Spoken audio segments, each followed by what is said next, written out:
Hey, what's up? This is a quick tutorial video to show you how to put a modern BMW into roller dyno mode. Now, there are some newer models that have a slightly different method, but they're all pretty similar.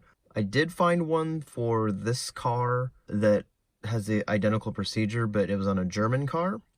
And so I decided I'll make my own video since this is on an American car, and that way it'll be in English. So, first you have to make sure that your door is closed and that your ignition is on, but not your engine. So basically, without your foot on the brake, push the start button. And the first thing you have to do is push your iDrive button to clear all the stupid little warning messages and crap. And then on this screen, you have to push the button on the end of your turn signal stalk, which I know a lot of people don't believe exists on BMWs.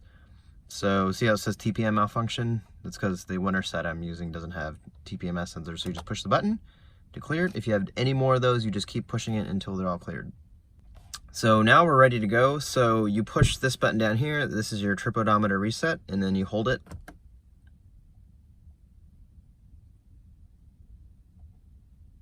And when you see this pop up, just keep holding. So once a menu shows up, you let go. And then at this point, you come down and then you push and hold your traction control button until you see DSC off show up next to your gear shift indicator. So see how it says DSC off. Now you tap this twice to get down to rollers. It says start roller. That's basically roller dyno mode.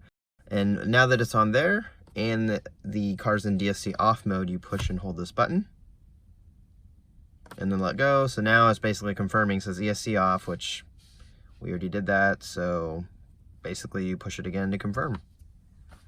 Now you're good to go. Now you put your foot on the brake, start the car, and then put the transmission into drive, and then to the left. So now it says S for sport, right down there. Pull your left paddle, and now you're good to go. Just upshift to 4th, 5th, or 6th, or whatever gear you need a dyno in, and that's it. Hope this was helpful. See you in the next video.